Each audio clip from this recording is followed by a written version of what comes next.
Welcome to the center of the universe and the home of the 18-time Grey Cup champion Toronto Argonauts. This is the X's and Argos podcast with Ben Grant and JB. Welcome to the X's and Argos pregame walkthrough, brought to you by Something in the Water Brewing. Ben Grant, joined as always by JB, and we're here to get you set for the revenge game Friday night at BMO Field, 7 o'clock. The Toronto Argonauts welcome the Hamilton Tiger Cats, the team that has beaten them twice this season, accounting for half of Hamilton's wins. We've got a lot to go through today. We're going to talk about the huge week that the Argos had according to PFF, but that was bettered by 9 different Tiger Cats appearing on that list. So we'll go through those. The news that former Argonaut Adarius Pickett is out for the season and what that might do for the team that Toronto is chasing right now, the Ottawa Redblacks, and how that injury may factor in. Plus, we've got a great question from Pick 6 about Toronto's tandem defensive coordinators. We'll get into that today. And we've got all our usual assortment of stuff as we get you set for this match with the Hamilton Tiger Cats. The game preview, injury report, OCDC, one thing, predictions, put me down for 20, and our CFL picks. All that and more coming up on this episode of the X's and Argos podcast. All right, JB, let's get into it. There's so many Argos that were honored last week. Now, 3 games on the schedule instead of 4. So, of course, there are going to be heavier odds for teams that win and teams that play well. But 6 Argos recognized, 9 Tiger Cats. Let's just go through some of those Argo performances. And I want to start it off with Chad Kelly. Yeah, he ended up with a 90.2 PFF score. And his adjusted completion percentage, about 81%, had a really nice day. And what it reminded me of is something you said, I was either last week or the week before, where you talked about him not needing to do it all himself, not needing to go out and try and throw a touchdown on every pass. And I feel like that's what we saw from him last week, where he did a lot. He was great, but he didn't get to the 300-yard mark for the first time this season, and yet probably played his best tactical game. He was accurate, really smart with the football, didn't have any turnover-worthy throws or plays. He watched, was checking his blind spot, checking behind him when he's rolling out just to make sure he's not going to have that ball knocked free. And he allowed the backs to do their work. He allowed the receivers to get yards after the catch. He did run it and took off when nothing else was there. But I just thought it was a really smart game. And I feel like the Argos are in a great position moving forward if he can continue to trust the teammates around him and play within himself. And I think that gives the Argos the best chance to win. Oh, completely. It was his most complete game. He looked like, we talked about how the offense kind of looked disjointed, and it looked much smoother. He looked under control. He looked exactly like he did last year many times, in charge, dangerous, but not reckless with the ball. And the offense seemed, sort of fine-tuned. So it was terrific to watch. Like it was a terrific road win, and it was really impressive how well, because even last year, like a lot of times Chad didn't throw for 300 yards. Wasn't necessary. So it's like he doesn't have to, he doesn't have to be a statistical monster for the Argos to be a very good team. He just has to, be aware of the turnovers and to punish teams when the opportunity arises. And with that performance, like I said, he let them do the other things too. And I give credit to the coaching staff as well as being part of this whole game plan. I think that helped Kelly as well. Like Ryan Dinwiddie stuck with the run, even though it wasn't really working in the first half.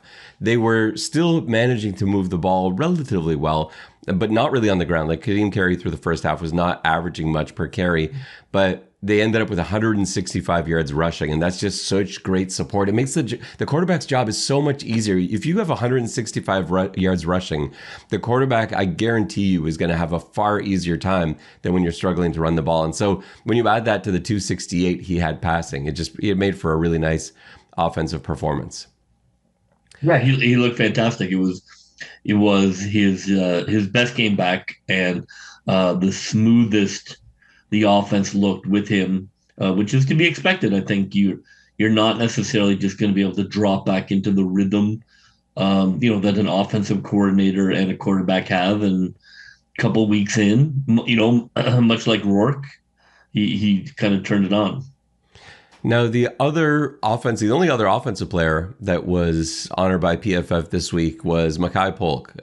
Rookie receiver, had probably his best game of the season, I would say. Ended up with 6 catches on 8 targets, 116 yards, a touchdown, a really clutch touchdown that was in response to BC's score that cut that lead to 12-10, and then Polk scored right before the half, and then sort of the route was on after that. Polk had a great game. I want to know what you think about the fact that Toronto had trouble getting the other receivers involved. Like, because I'm not sure how I look at this right now, if I look at this as a positive or a negative. I think I look at this as a positive, but let me lay it out for you. So you've got 3 primaries in Coxie, Daniels, and now Polk added to the mix. You've got Ungerer as sort of the outlet who's always going to be there for those crucial first down conversions. And then that R spot, they seem to be putting Matal and Sindani in there. That's sort of still developing. We haven't seen too much in the way of production from that spot. But does it worry you when you see, like, Polk's got the 116, Tavares had 71, but then Coxie's only got 21. Does that concern you, or do you like the fact that if they're going to take Coxie away, you've got other options, or do you need to see Coxie get the ball every week a little bit more than 2 catches for 21 yards?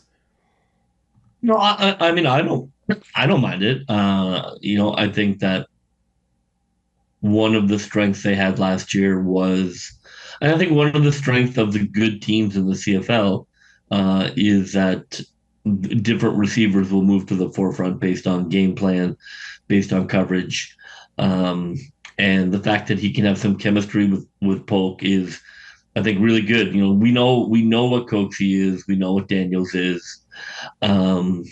If you're able to generate even anger, right? Like if you're able to generate a third wide receiver that the defensive coordinators need to be aware of, I think that's great. I think that you really are taxing if you feel like, oh, he has chemistry with Polk too. That's a great sign. I think that too often quarterbacks can get locked into, to looking for one guy. That's never been a Chad Kelly thing. So I think that just continues. Where like last year it was like, spin the wheel, who's going to get the 100-yard game. He's continuing that. I think that's one of his real strengths, that he doesn't lock into a favorite guy. And that's one of the things that's really exciting for me is Kevin Matal, because that our position, that inside receiver to the field side, that's the only position where Chad hasn't really found his guy there yet, because we know, again, Ungerer is always going to be involved. He's going to make the most important catches in the game where they're desperately trying to keep drives alive, going for it on third down. Ungerer is going to be the guy he goes to there. Polk, Daniels, Coxie, we know he's now got a rapport with all 3.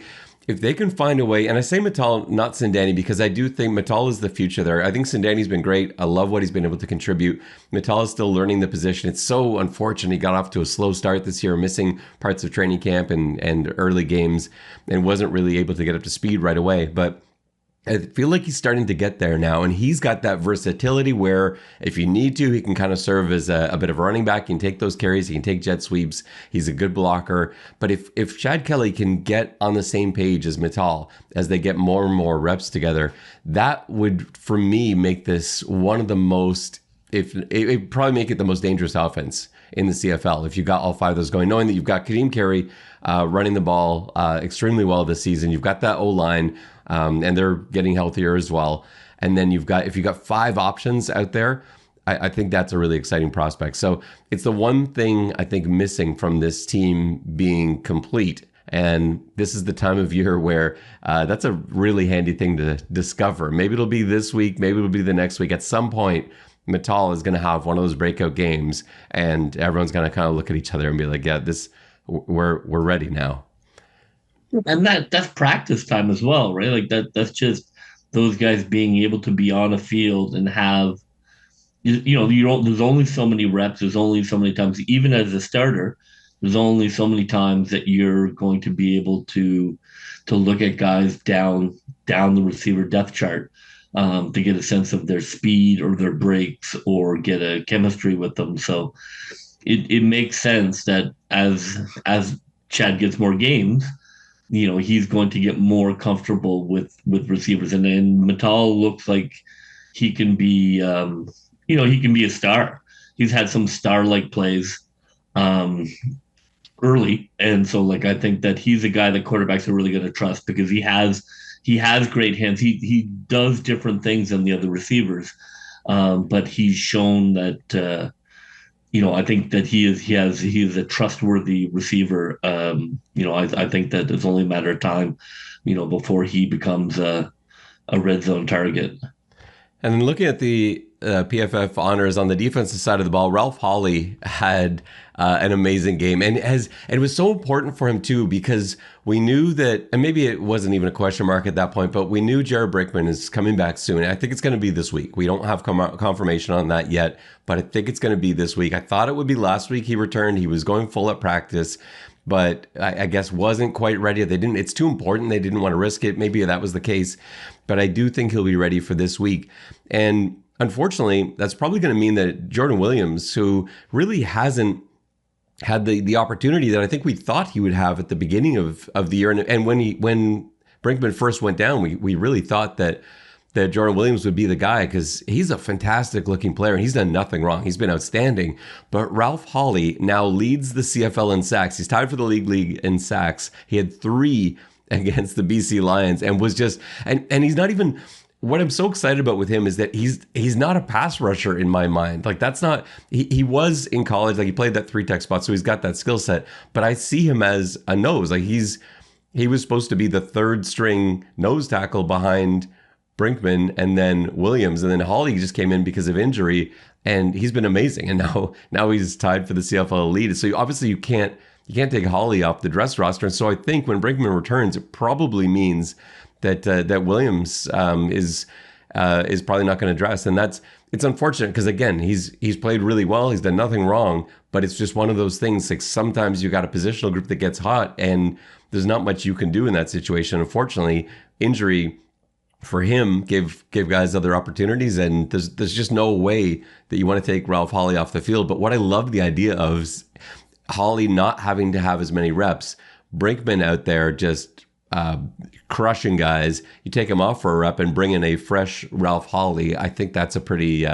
intriguing prospect. But I was really happy to see him. I knew he would be with 3 sacks. Obviously, you're gonna make the PFF team with a 3-sack day. But it was great for him in what may be his last start for a while. We'll see how they handle that. We still don't know that Brinkman's gonna be back for sure. But I think that was really cool. And he's been from the get-go. Is he the most pleasant surprise this year of everyone on the team? I think he's got to be, doesn't he? I really like Poe. Yeah, maybe. Yeah, I guess they're both. Yeah, I suppose they're both in that conversation because we weren't even thinking about him either. But I do. He has been nice. I think that, they've through injuries, he's been kind of pushed to the forefront. If he can be this, I think he's been a really nice addition. I think, it just shows when the defensive line is going well. I think that the Argos will win almost all the games they play. That's really the engine that makes that thing go, is when the defensive line is getting pressure, everything works really well. I think the defense is built around a defensive line that should get pressure when healthy, should get pressure. And I think that's the way it's built. And they've kind of had to try and sort of get through it without it being there. But as these guys get healthy, I think you're going to see the defense is going to start clicking again, because that's what it's built for. And I think that was the correct way to build it. This is a defensive line that should be dangerous and aggressive, and when they are, then the secondary and the linebacker stuff just falls into place.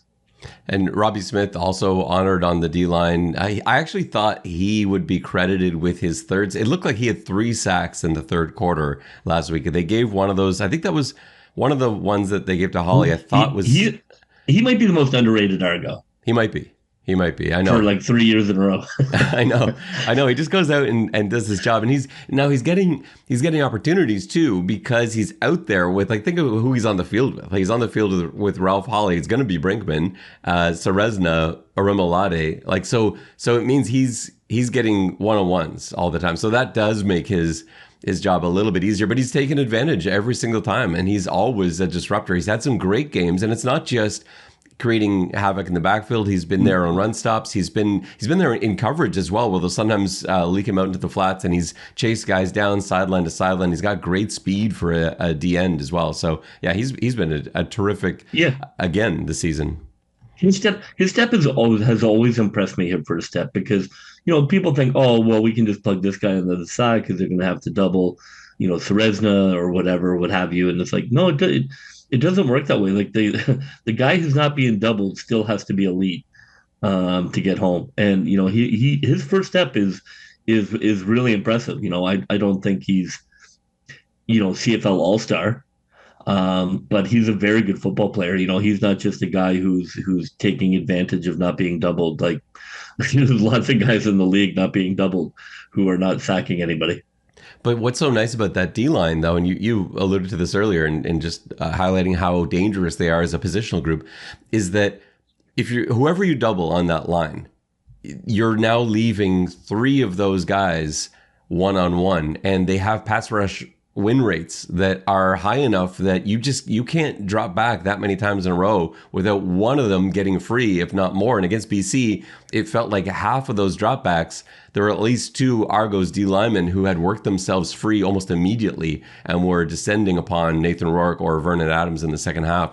So that's the thing, like, you can't, when you've got four guys playing at that level, and they're now, if Brinkman comes back, they're going to have five guys that can, on any given play, really disrupt. I think that's exciting. And I wouldn't be surprised, like, going back to Holley and how they'll use this, like, maybe it's a situation where they have Brinkman in on more obvious rundowns, and maybe they have him in on first downs, and then second and long, you bring in Holley, because he's really shown himself as a pass rusher. Not that Brinkman can't do it, but, like, to, again, look at the sacks, the numbers that Holley's got. And if you rotate those guys that way, again, a fresh Brinkman, a fresh Holley, I love how exciting that is to scheme up. And as a defensive guy, like, I'm sure you would love a rotation like that on the defensive line. Fantastic. It just makes everything work. You're when you're not getting pressure without having to blitz, six guys, everything is just so much harder. It's not what you're built for as a defense. You're built for chaos in the backfield and the secondary. Playing man coverage, it works perfect when there's no time to throw. But when there is time to throw, man coverage is not as optimal as you might hope. And then Royce Metier also being honored by PFF for his play last week from the safety position. Metier was great. I thought he made some real key plays, but he kept that unit sound. That's going to BC. If you said pregame to the Toronto coaching staff, BC is going to throw for 217 yards. Do you want to take it or leave it? It's like, yes, sign me up for that. 217 yards to the BC Lions with all the weapons they had. I know they started getting banged up throughout the game, and I don't know how many healthy guys they ended that game with, but that is a team with so many weapons across the board. We talked about Toronto being one of the scariest offenses. If it's not Toronto, it's BC with all of those guys that they can go to. And 217 yards passing when you've got both Rourke, who's shown himself to be one of the best quarterbacks in the league, and Vernon Adams, who was the best quarterback in the league until he ended up coming out with injury halfway through the season. It shows you how far these guys have come along. Guys like Benji Franklin, who I thought had some really nice flashes in that game and did well to stick with some speedy receivers one-on-one. So Metier being honored, I thought was great for him, but it was also a testament to his positional group playing extremely good football against a very good offensive football team. So yeah, love to see that. And then the last guy, Janarian Grant, as the returner, he had that big 80-yard return, and so he was on PFF's team as the returner.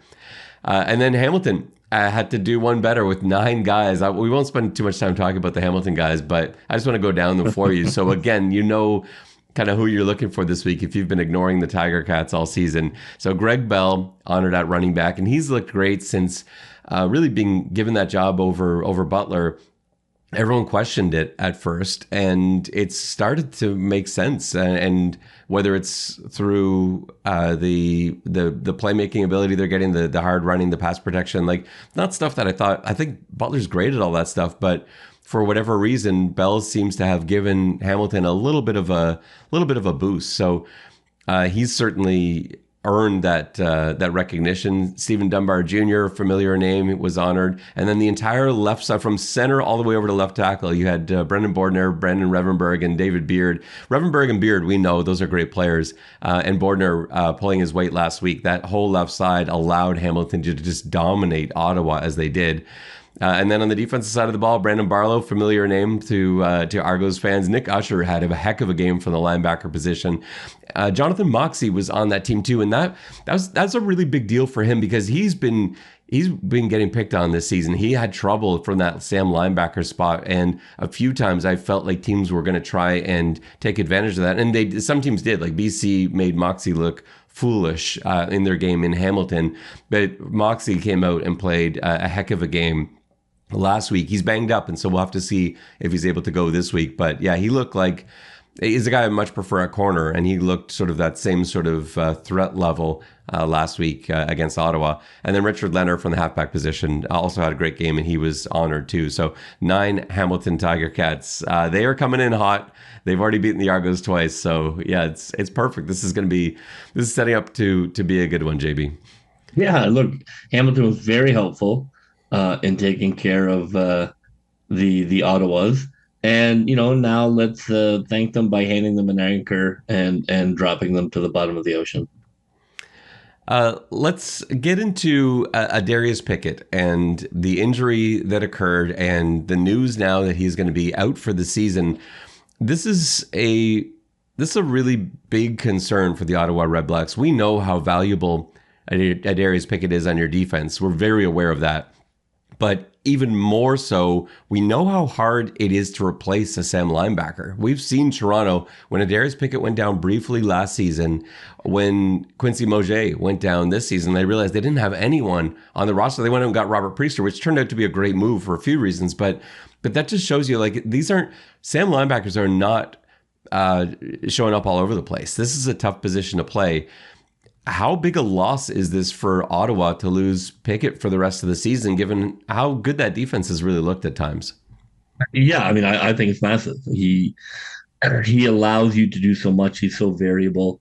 He's able to play the run. He's able to be physical, yet he's also able to cover a tough receiver. Teams can't play games with him. Trying to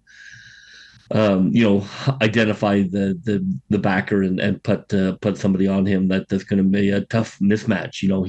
He doesn't allow for mismatches. So, like, from a defensive coordinator point of view, it's so much easier not having to hide your Sam backer, and also knowing that your Sam backer, when needed, can be a backer. So that's a huge loss. I mean, it's such a specifically Canadian position.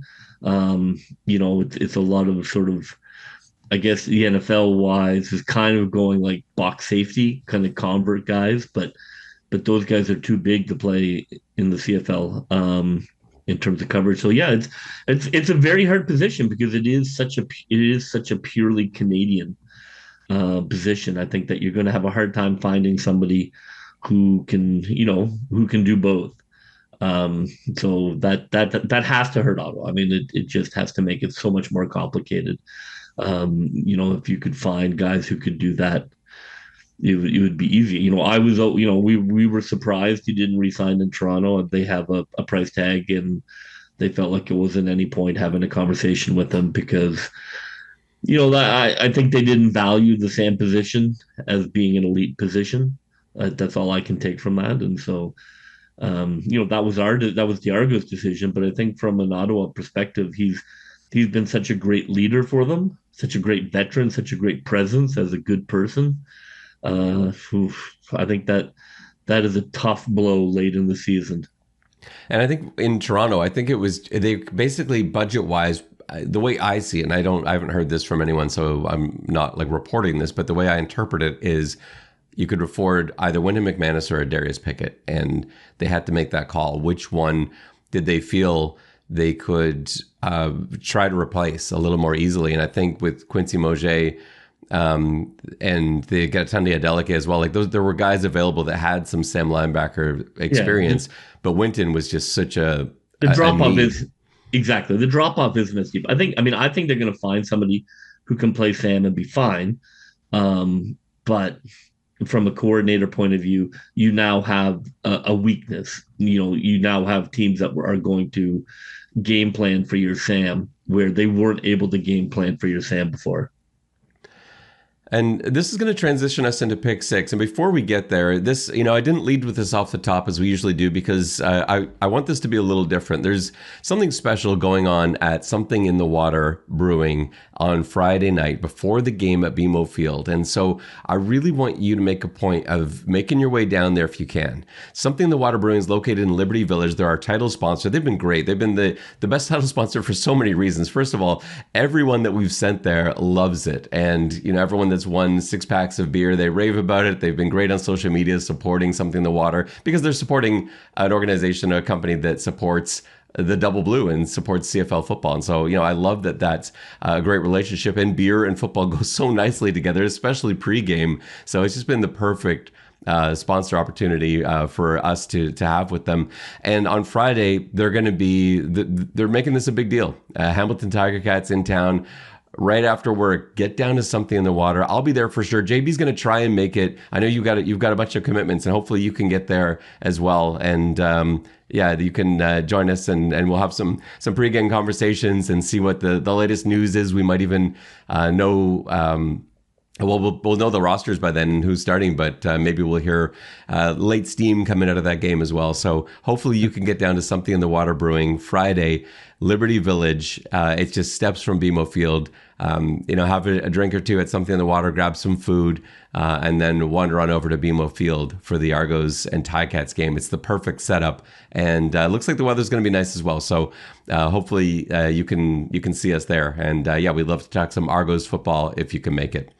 Yeah, and I'm really going to try and make it. The glamorous world of high school coaching sometimes cuts into free time, but I'm gonna do what I can. Yeah, and hopefully and even if you don't make it for the whole time, if you can drop by, that'd be great. If you can't make it, we understand, but hopefully we see you there too. I know you are a bigger celebrity than me for sure, because everyone always gets so excited when they get to meet you. Supply and demand. Everyone's always like, "Oh, Ben's here again. Oh, it's JB," and then the number of people they've mistaken for JB because you're people you stand beside. Yeah. Everyone's always like, "Oh, you must be JB." They've said that to like everyone that I've stood beside at Something in the Water. So, hopefully we see you down there. And this next segment, speaking of, is brought to you by Something in the Water Brewing. This is Pick 6, where you submit questions, and if we answer them, then you win a 6-pack of beer from Something in the Water Brewing. So our winner this week is Cody Turner, who had a great question for us. And so, Cody, you've got a 6-pack of beer waiting for you at Something in the Water Brewing. Just go on down there and pick it up. Your question: if the Argos do not go far in the playoffs, do you see them changing their defensive coordinator system and only having one defensive coordinator coach? And then it adds in "Go Argos." So the way that I look at this, and we've been asked this a few times this season, but I felt it was too early. We didn't have enough sample size to really comment on it. And I got to say, instinctively, I didn't like it at first. When we first heard that this was going to be the system, I was nervous about it because I kind of believe that you generally need to have a face, a name, a person. Like, this guy is in charge of the defense, and that's where all the questions go to. And I worried about how that communication would go. But honestly, as the season's gone on, I haven't really noticed a difference. It hasn't occurred to me in any particular game where, man, they really missed having one guy.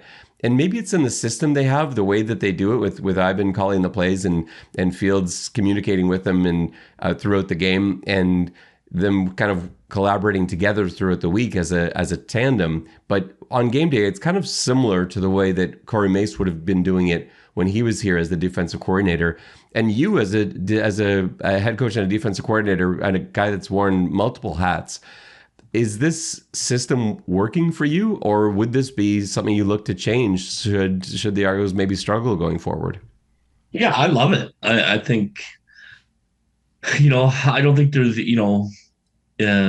depends on the partnership, right? But I mean, I think that especially defensive coordinator, there's so much that goes into it. There's so many aspects. You have run and pass, which are both really different dynamics in terms of thinking and planning and strategizing. And to expect one person to be able to do both. You have seen, like, especially in the NFL, you have like your run coordinator and your D coordinator, your pass coordinator.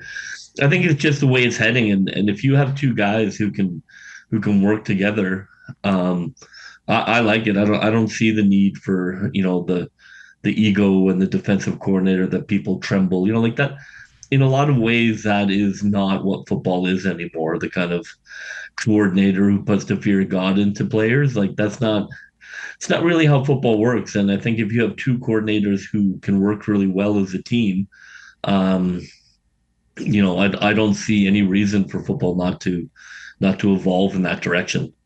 But that's the key, and I think it's hard to find that. I think the Argos were in a perfect position where they had these two guys they knew really well, they loved as strategists, and they were both candidates to be defensive coordinator replacements. And they kind of looked at it and they're like, maybe we can have the best of both worlds here and keep them together. But I think that's so rare. Not only the ability to communicate together what these two guys have and the ability to work together the way they do, but it's also the lack of ego. And I think that is really rare in football. I think most people who, especially those who have been coordinators before, I think you'd have a really tough time selling them on the idea that, yeah, you're going to be the co-defensive coordinator or co-offensive coordinator. Most people don't like that setup. And yet how it's kind of worked out, like if you, regardless of what team you follow, whether CFL, NFL, through college, the system that they do, like what they actually run on game day, is the same. You've got one guy in the booth. The guy on the sideline is calling the plays. The guy in the booth is spotting and filling in the details. Like the management is okay, but the idea of the title is, I think, what a lot of people would have a tough time getting around. I think you would be hard pressed to find a lot of guys in professional football that would be okay with sharing that title. And I think they're really fortunate to have found these two guys that not only are comfortable with that, but are really good at it as well. So the short answer for you is no, it's fine. Don't change it. Hopefully you can keep this setup going to next season. And the I mean, no, sort of jump in there. Like no, okay. I haven't seen, like, I think the defense has played really well this season. Like I think it was a very young, inexperienced secondary that they've been coaching up, and they've had injuries at defensive line, and obviously McManus is a boat-sized hole in the side of the hull. And yet they've been able to keep things under control. I think the defense has been really well designed and well called this year. And there are busts, but that's that's going to happen. I haven't found the defense to be an issue, to be honest. Yeah, I agree. And again, all of those man games lost due to injury. McManus is not the only one, too. Remember how well Jonathan Edward was playing before his injury. He was the starting corner out there. Leonard Johnson as a starting corner. He's not even on the team anymore. They've had so much rotation. Mason Pierce was the starting halfback, and he's gone as well. They've found a way. They've had to move pieces around because they've changed the system. And I actually didn't think that was going to happen. Like coming into this year, I thought they would basically take the Corey Mace system and apply it and work it themselves. But I give them a lot of credit for saying, we're two guys that see it this way. This is how we want to run our football team. Here's the talent available to us. Why don't we work like this? And they shifted to more outside speed, less size, and it kind of overhauled the defense a little bit. Not a massive overhauling. It still looks very similar at times, but it was a change, and it's taken some time to get that down. And we saw those busts in the first few weeks of the season with new guys learning new systems and coaches learning about new guys as well. But it really seems to have settled down over these last few weeks. This defense looks good, and it's only going to get better with the return of Wyndham McManus and Jared Brickman and others. So yeah, I'm excited with this. I still think as with everything, you got to evaluate it after the season, see how it goes, and we're not there for everything. See how the situation is like with exit interviews. I think that's an important thing too. Exit interviews, if you don't know, at the end of every season, the coaching staff meets with all players and they have a sit-down interview and they go through. They have a lot of questions and they get feedback and they try and improve for the next season. And this will be something in exit interviews where I think management and Coach Dinwiddie as well will probably be able to glean a lot of information as to how that system worked with the two defensive coordinators. And that might go towards making the decision going forward. But the nice thing about this is, unlike in past years where we're always fearful that a coordinator is going to get taken, in this case, if one of these guys is taken for doing a great job, at least you've got the other guy who can hopefully then take over as the full-time DC and keep it the same system that these guys have learned. So that's another small thing to think about too. All right, JB, let's get into our game preview. Hamilton, Toronto for the third time this season. The Argos are 0-2 in this series, which is still unbelievable to me. This is massive in terms of not only the standings, but that's probably the biggest thing. But it's also huge in terms of just building a little bit of confidence. Like you do not want to drop 3 games to the Hamilton Tiger Cats. I think that that's a tough pill to swallow. Hamilton is just not as good as most of the other teams in the CFL. They're not. And they've played some good games. They've played Toronto really well. They've started off so fast against the Argos. They look great at Tim Hortons Field. It's so important for the Argos to get off to a fast start. We said that both of the last 2 times they played the Ticats. Even more so here in that crowd Friday night. It's setting up to be a really good one. I think the numbers are good right now, and I believe it's going to be extremely Argos heavy, way more so than usual when the Ticats come to town, and you're going to get people coming down the QEW for that game. This is going to be a pretty good Argos crowd for this. So they got to play a role in Toronto getting off to a fast start. They can't afford to get down, and all it's going to take is going down a touchdown before guys start looking at each other and like, man, here we go again. Yeah, it's fantastic. I think Toronto and Hamilton playing a game that matters in September. Probably, I don't think it's happened for Hamilton in a long time. It's exciting. I love when the Hamilton fans come and then kind of give the stadium a bit of electricity, a bit of a shot of conflict, which is always nice to see. You don't get that with. I'm not sure if anybody travels from Montreal or Ottawa, so it's nice to have a little Eastern Conference electricity, and it's a huge game. I mean, this can essentially end Hamilton's playoff hopes, or Hamilton can become a huge problem for Toronto. I'm really excited to have Hamilton be excited, and then to watch them leave disheartened.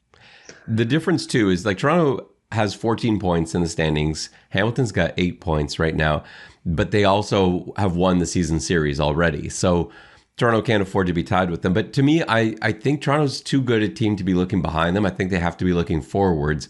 A win here, it all but eliminates Hamilton. Basically, Hamilton would have to win out. Toronto would have to lose out for anything to really matter. But more importantly, I think Ottawa's in tough this week playing Montreal. They're reeling a bit right now after getting beat up by Hamilton and losing to BC a couple of weeks ago. And so that's going to be a tough game. Toronto wins this game. They are within a point of Ottawa should Ottawa lose to the Alouettes. So I do think that is more how you look at this game as an Argos fan. You look at it as we're not playing for third place. This is too good a team to be playing for third. We are full steam ahead, and this is a game we need to get 2 points closer to Ottawa. I think that's the mentality as an Argonauts fan. Well, depends how petty one is as an Argos fan. I'm of the mind that Ottawa does not concern me, but I would very much like to see all those Go Train Tiger Cat fans go home with their season at an end. So I would like to drink those tears if I could. Let's get into the injury report. There's some big injury question marks for the Tiger Cats, and there's potentially some big news coming for the Argonauts. So let's go through the Ticats and some of their woes right now, since we're all celebrating Hamilton's demise already. That seems to be the mood that you've started up, JB. So. Some of the concerns going up and down the line. So Jordan Bird unfortunately suffered a knee injury. That was such an unfortunate thing to see, and has not practiced this week. And I don't expect to see him back there as the returner. They have other answers though, and we saw that take effect last week. So I don't know if that. Bird playing against his former team. I don't know how many times we've seen former Argos come back to haunt them. So you never want to see an injury to a player. I did wonder if he might be set to have a big game against the Argos, but I don't think he's going to be able to go in this. I think that that they're going to have other issues with Hamilton returners like Ottawa experienced last week. The issues that they do have, though, I think Jonathan Moxey is potentially a big problem. He hasn't practiced at all this week with a hamstring injury, and I don't know exactly how they're going to replace him. I think last week it was Flowers Lloyd that came in for him at the Sam position. I would expect that that's what we see again this week. But like we talked about off the top, we were talking about Adarius Pickett. That's not an easy position to replace. And Moxie hadn't had many good games at Sam, but they just didn't have anywhere else to go with it. And so for Hamilton, if it is Flowers Lloyd, we'll see how that goes. I think that may be an issue, but they may have an even bigger issue on their defensive line. In Trevon Mason not being able to practice this week with that ankle injury, and Casey Sales, who I think has had a really nice season as well with an abdominal injury, he hasn't been able to go either this week. And so if both of those guys are down, that's going to spread Hamilton pretty thin along that defensive line. And Greg Bell, who we talked about, he didn't practice today. He did practice yesterday. I don't know what that's about. He was listed as an Achilles injury, which always is a big red flag, especially when he was able to go full yesterday. So we'll have to find out more about that and the details around that. But you've got James Butler sitting there too. So it's not like that suddenly makes Toronto's job easier, even if Greg Bell can't go. So those are the major injuries that I'll be looking at. If I'm at Toronto preparing for Hamilton. Robert Pannebaker has been limited in practice. I don't know if he's going to be back, and he would be a guy that maybe could fill into that Sam spot. But I don't know if that's much of a difference maker, honestly, for how I'd be planning if I'm the Argos. Now, on Toronto's side of the ball, JB, this is the first time in weeks where it feels like Toronto's is on the verge of a bunch of good news, guys potentially coming back. So here are the guys who went full at practice today. Jared Brinkman, and he's eligible to come off the 6th game, was last week.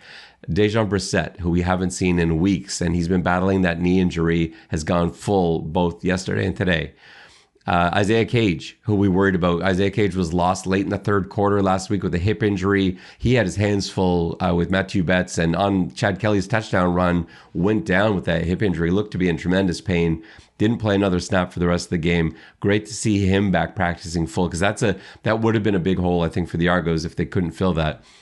Jake Serezna, limited yesterday, full today. Great sign. Teodric Hansen, full yesterday and today. Gregor McKellar, full both days. Wynton McManus, the biggest one of all of these guys, full yesterday and today, and he's just finished his 6-game stint. I expect all of those guys to be available. Janarian Grant didn't practice yesterday and today. He is a guy that I would be worried about, maybe won't be available for the Argos this weekend. But with everyone else, as great as Janarian Grant is, and we don't know yet. We'll have to wait and see with that chest injury. Who knows? Maybe they're just letting him rest and know that he can have one practice and be good to go. But if he's out, that's a huge loss. But getting guys like McManus, Brinkman, Brissett back, and knowing that Serezna and Cage can go, this is massive for the Argos. I don't remember a bigger week in injury news for the Argos. They could get that crew back against Hamilton. Look, I'm all for it. I think they have always been correctly conservative in returning players. Making sure that there's no re-injury. The Argos have been very successful in not having re-injuries, so wouldn't surprise me if they feel that people are close, but they're going to give them another week. But I, for one, would be overjoyed at watching Wynton McManus ride onto that field to take on Hamilton. It's time for OCDC. I'll start things off first for the Hamilton Tiger Cats. I will pretend to be the offensive coordinator for Hamilton. JB will pretend to be the defensive coordinator for Hamilton, and then we'll flip it and do Toronto after that. So if I'm Hamilton's offensive coordinator coming into this game, I'm nervous. I think the Argos, with these pieces coming back potentially, don't have a lot of holes anymore. So there's two things that I'm going to look to attack. One is something that worked last game. They had some success with double moves and deep routes that covered multiple zones, that walked through zones. We remember those deep touchdowns to Tim White, those deep passing plays to Tim White that caused all sorts of trouble for the Argos, that put them in that big hole off the beginning.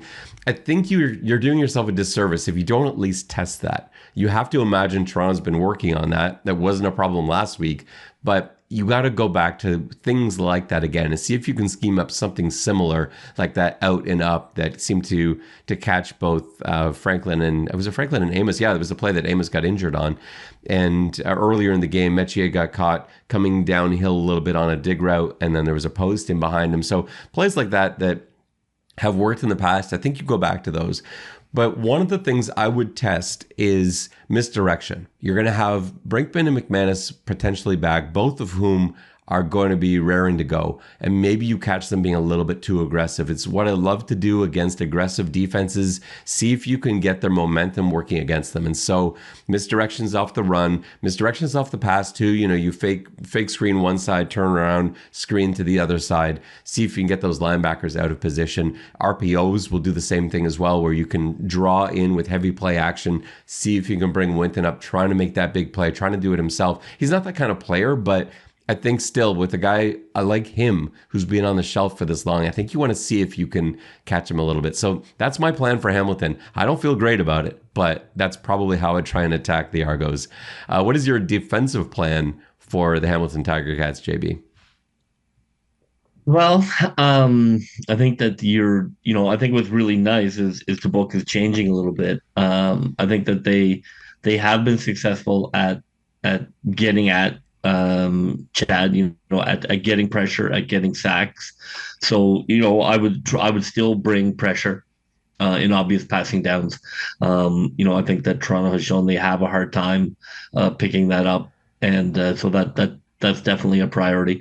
Again, I'm not really worried about the run game per se. I think that Toronto often gets away from it, so I'm not that worried about that. I think that for Kelly, when you're looking for him, I think that you want to offer him looks where it looks like that there are deep passes that aren't there. I would offer him tough throws, those crossfield throws, those crossfield outs, where he has the arm to do it. But that's such a tough throw, and you're just kind of daring him into like, oh, this is a throw not many people would make, and I think sometimes he likes to bite into it. So if I'm Hamilton, I'm offering him tough throws. Defensively, I'm taking away the easy throw, offering the tough throw, and hoping that that he makes some mistakes, because the margin of error is on those throws is so tough that if he just sails it a tiny bit, it's a pick. So turnovers have been Hamilton's way of beating Toronto. I think you continue to play the deep ball. That's where the turnovers come from. You let Chad have his underneath, dare him to throw it deep. Bait him with some open outs, and in passing downs, bring heat. Flipping over to the Toronto Argonauts, if I'm the coordinator for the Toronto Argonauts, I'm so excited about the possibilities here, partly because Hamilton's so banged up. So I talked about Moxie's injury, I talked about Sales, and potentially having even issues, fielding that spot. I think the way that you have to attack Hamilton depends on you putting the linebackers in conflict, because we saw this a little bit with BC last week, where those linebackers were sort of stuck trying to choose one job when there's three responsibilities to take care of. If that D-line is banged up, and if they've got a Sam linebacker who maybe isn't as ready to go as Moxie was last week, then those linebackers are going to be under a lot of pressure. There's a lot of things they've got to think about. So number one, you're worried about the run. Toronto's a very good rushing team. Kadeem Carey's coming off a decent day, but Toronto is on the whole with 165 yards rushing. They have to think about stopping the run. So that's linebackers' first priority. On every snap, they're going to have read steps forward. But then as soon as they realize it's not a run, they're going to have to bail out extremely quickly. And we saw Chad kind of pick on Hamilton a little bit with DeVaris Daniels in particular, getting those quick hook routes out before those linebackers were able to fan. You know they've watched the film on. They're going to be trying to get there early, but the danger there is that now they're leaving the middle vacated. And we saw what Chad Kelly did to BC when that happened last week, where Chad would, when he saw a four-man rush and those linebackers were bailing out, fanning out extremely fast, he just ran it and he got crucial first downs. And so they've seen that film too. And so now they're stuck with this situation where they've got to choose, and there are three options and you can't defend all three. And so it is going to put a lot of pressure on that. Now, the key to Toronto maintaining that is that they've got to be able to run successfully. If they can run successfully and force those linebackers to be a part of that run stopping initiative, I think there are going to be huge holes open in both the passing game, and then once that adjusts, the potential for Chad Kelly to run forward. So I think they're going to have to pick their poison a little bit, and that's the basis of my plan. The other things I want to see them attack with Coxie. Coxie had a quiet game last week. I think Hamilton's going to be looking at defending Polk. They're very aware of DeVaris Daniels, who has killed them a bunch of times.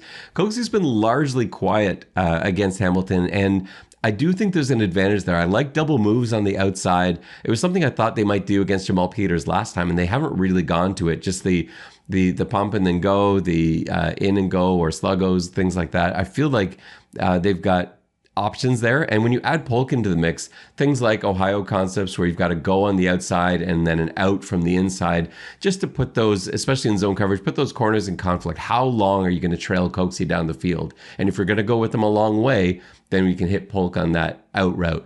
If you're going to leave him and come up to take those flats, then Chad Kelly's got the speed to be able to get that in there before that boundary half can get over and make a play. And Coxie, we know, is not an easy guy to tackle. That could put him in an advantageous position for yards after the catch. So those are sort of the combos of ways I guess I would attack Hamilton.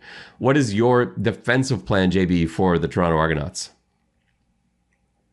Well, I will have to concentrate on your Eastern Conference All-Star and MVP, Bo Levi Mitchell. He's leading the league. I don't know what to do with this guy. He throws a great deep ball. I think that from an Argonaut point of view, they have got to take away that deep pass. They have that is what's killing them. It's killing them. It's killing them. If McManus is back, I think that makes a difference. I think some of those seam passes are interceptions and not just squeaked in there passes. But the deep overs, the flies, he is always looking. He is a veteran quarterback. He recognizes a bust immediately, and he wants to send that thing. I think that from a Toronto point of view, Hamilton, now their line is a little bit in turmoil, which would be great because they're very good at protecting. I think that if I can get pressure, of course, that's great. But you have to take away those deep passes.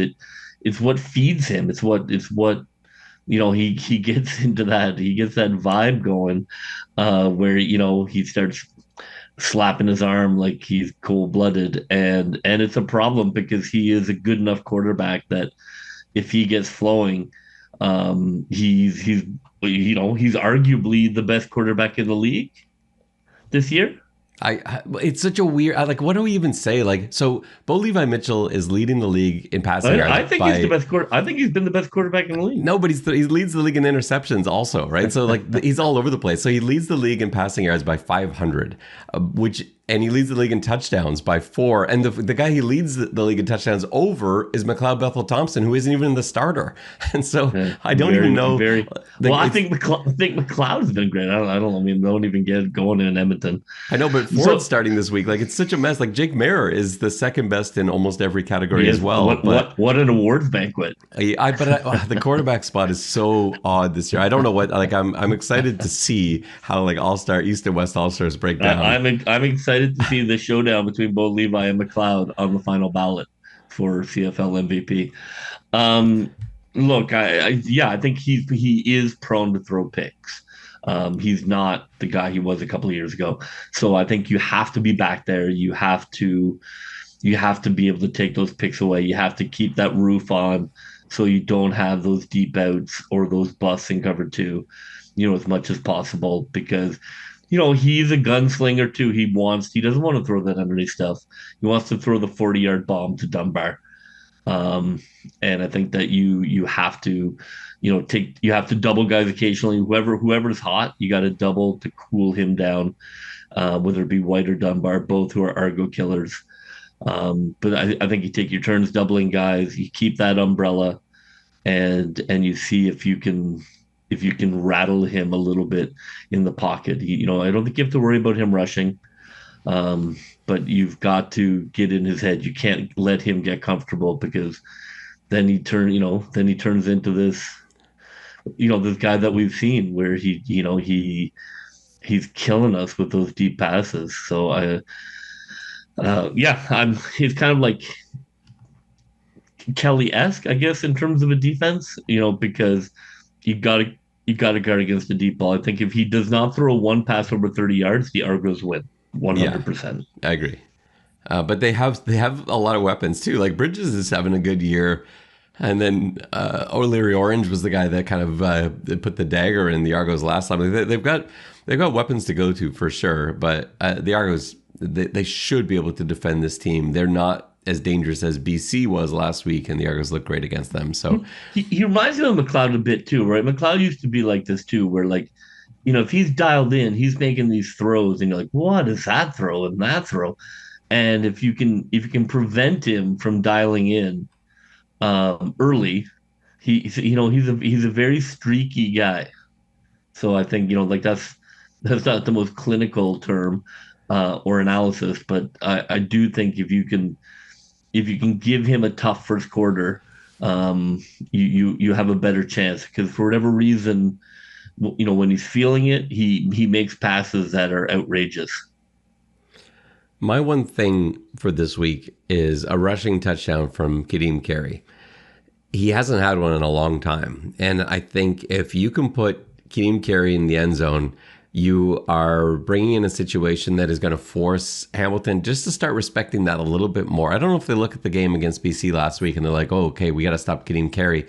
I think they've got other, there are a lot of holes all over the place that they've got to worry about.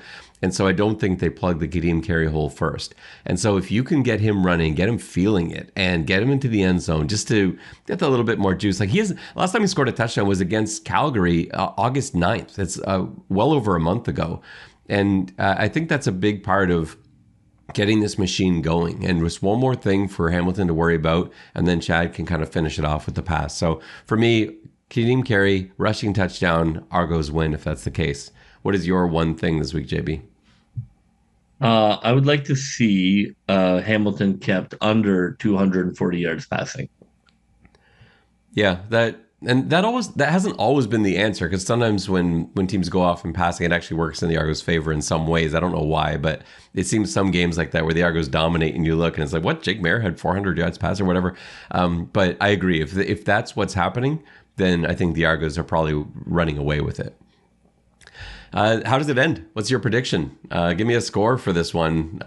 We've both been wrong on both Hamilton-Toronto matchups this year. Both games are preposterous, like that bloody Montreal tie in Calgary. There have been a lot of preposterous games this season, actually. Look, I think Hamilton is not good on the road. Toronto is good at home. I thought Toronto had a season-defining win on the road in BC that could have easily set the team spiraling if they weren't able to pull that off. I think they come home, take care of business. I'd love to see them sucker Peters into some. He's so aggressive when he plays. I'd love to see them try and take advantage of that a little bit. I think Toronto wins. I think Kelly's flowing right now. I think Toronto wins 35-21. That's you're not gonna believe me. Like I wish I could show you. Well, I guess I could share my screen with you here. But I've got 36-22. So I've got one more point for each of Toronto and Hamilton. One extra rouge in the mix there for both teams. So yeah, we're thinking along the same lines. We both have a 2-touchdown win, and I think that's what it should be. Honestly, the other games should have been that too. They just haven't. Maybe being at BMO Field will be the difference.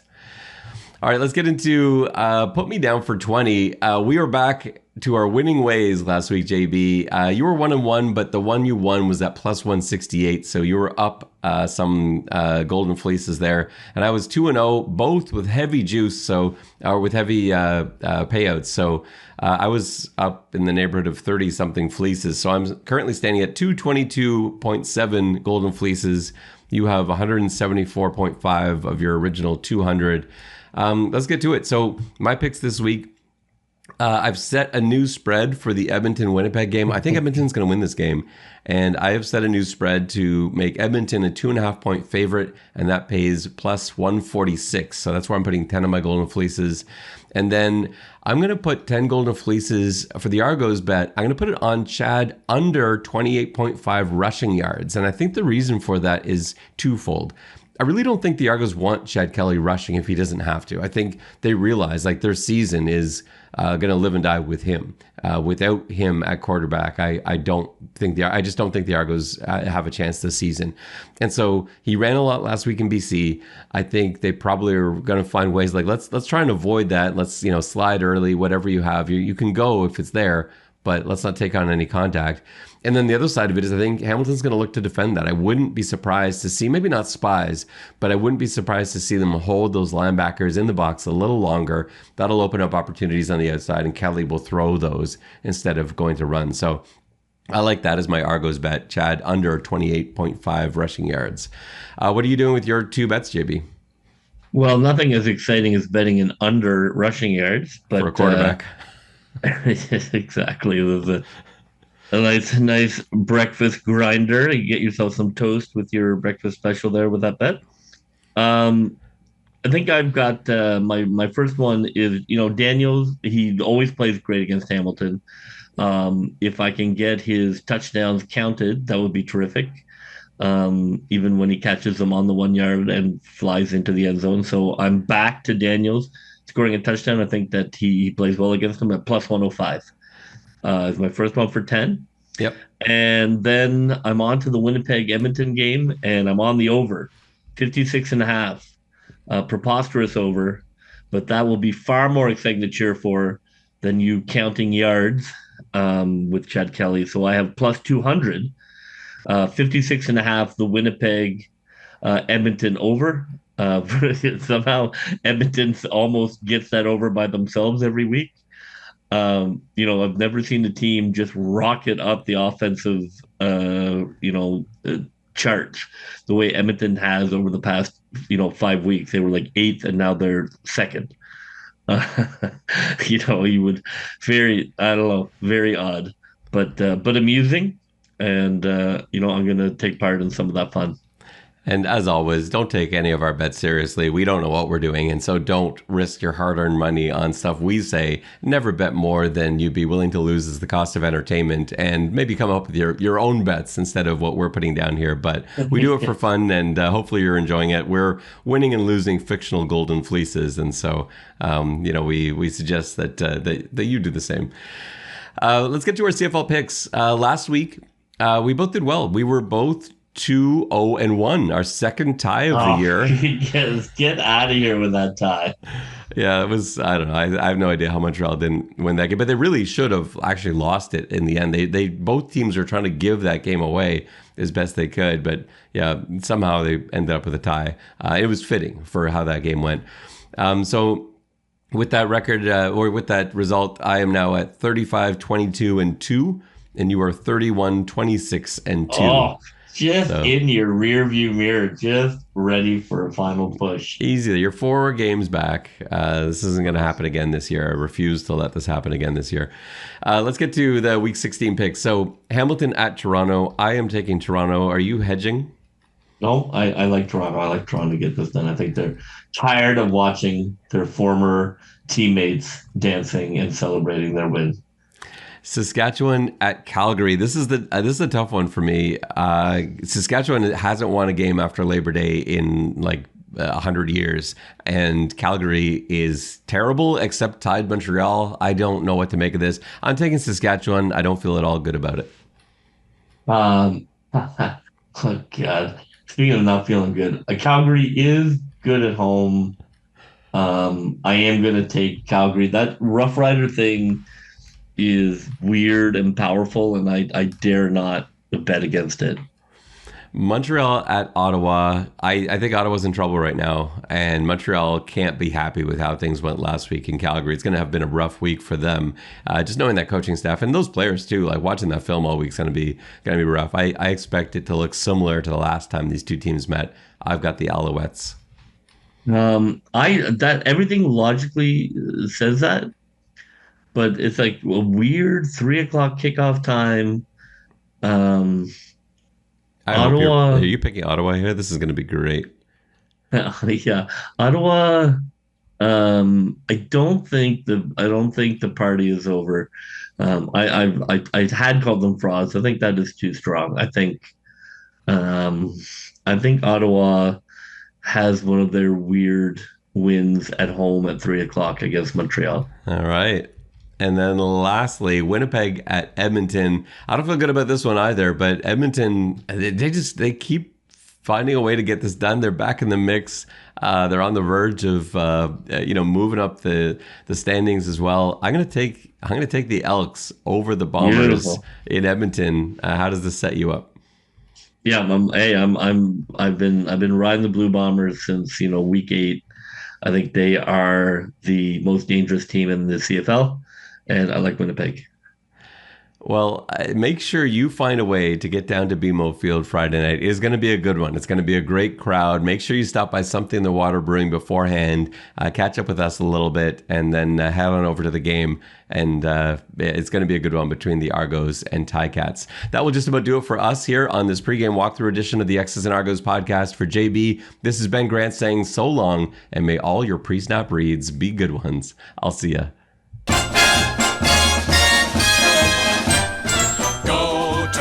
Argos, go, go, go. Pull together, fight the